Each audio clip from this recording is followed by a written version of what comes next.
So this is Andrew and Andrew with A Squared, and we've got Rob with us at the Game On Expo in Arizona. This is the first one, right, Rob? I'm not actually. This is the first one put on by John Lester of Gamester 81. That's fantastic. If you don't know who Gamester 81 is, you should go look him up on YouTube. He has every retro system I think ever, right? Pretty much. I haven't seen a video. I can't think of a console I haven't seen a video of him for. Might have to go YouTube. I'll be right back.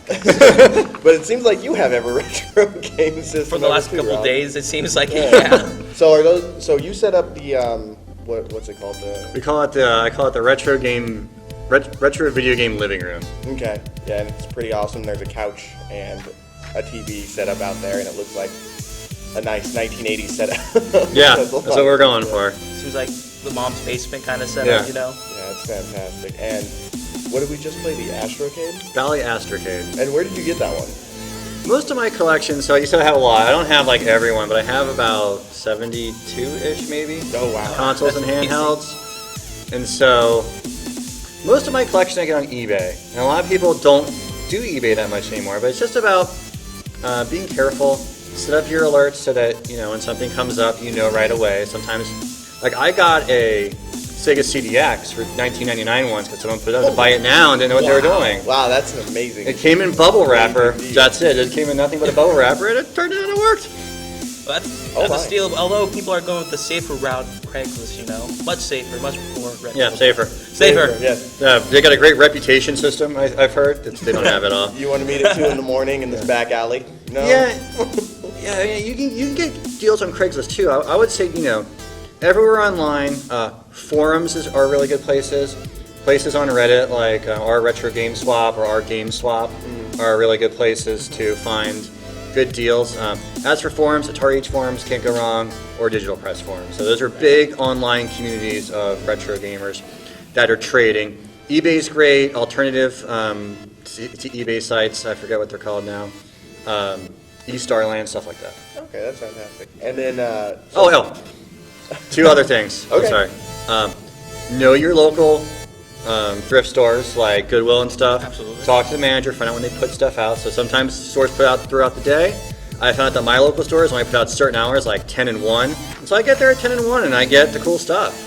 And, you know, yard sales are fun. Yard sales are fun. Best find you've had, do you think? I'll take a generalized one. Best finds I've had. Wow. You know, I get asked this question, and I should remember. You know, right? Like in the wild kind of a find, not like an eBay find. I'll take either, honestly. Well, the $20 CDX on the eBay. Yeah. That's pretty good.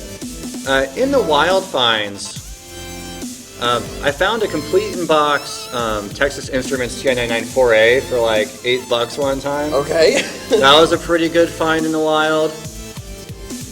Yeah, that's probably, I'm gonna go with that's my best in the wild find. It wasn't retail, and it was like a thrift find, and I got it for really cheap. Oh, you know what? I just thought of one. My Atari 7800 at Savers. I walk into Savers, and right when you walk in, they have like a table set up, and right in the middle of the table is an Atari 7800 with a sticker that says $9.99 on it.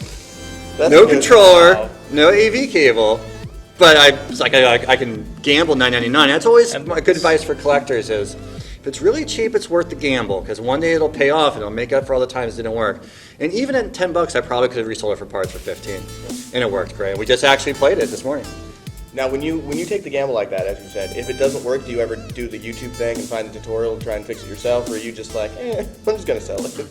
It depends if I think I can fix it. So like, for example, I bought on eBay a broken Virtual Boy, knowing that it's a really easy fix. I call it the oven trick. You basically take a piece out, you bake it in the oven at 400 degrees, and you squeeze down on it after it cools off enough to touch, and then you put it back together. Just look it up. This is a thing. Oh no, I believe it. I've boiled my 72-pin connector on my Nintendo. You've seen it. There you go. Yeah. I believe you. So I didn't know this. I was dumbfounded.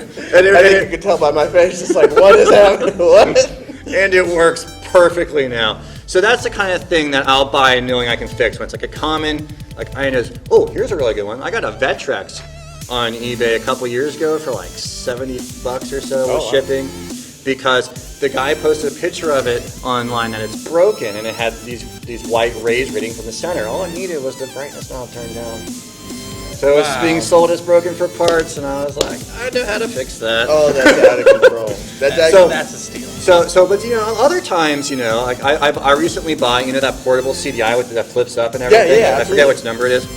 I recently bought that, and it was listed wrong. Wrong listings always good to look at, guys. So sometimes check the electronics. It was listed wrong.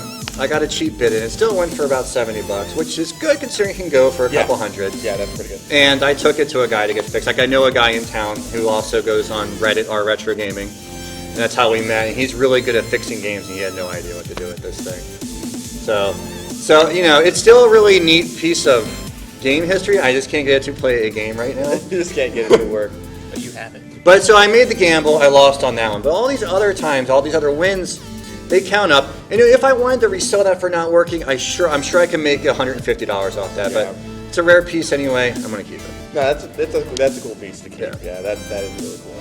Okay, well, I know that you have to go set up more consoles here in just a minute. Sure. Of course, we'll be there with you in a little bit. But, do you have anything to plug? You said you're a moderator on Retrogaming. I'm a moderator on Reddit, reddit.com/r/retrogaming. Yes. Check out our podcast. So last week we had Daniel Pincia, who is the actor from the original Mortal Kombat. Before that, we had Howard Scott Warshaw, who's a psychologist now. So we focused a lot on psychology in video games, violence in video games, parenting in video games. Oh, of course. Yeah. And then next week, we'll have the former CEO of Sega of America, none other than Tom Kalinske. That is fantastic. On our Retrogaming. There you Reddit's go. home for retro video games. There you go. Thanks, guys, for letting me do the plug. Thank you for watching the Console Explosion, and please remember to subscribe, follow us on Twitter, check out us on Facebook, check us out on Twitch for your live gaming needs, and again, follow us on YouTube. Check out our website at www.theconsoleexplosion.com and join the forums.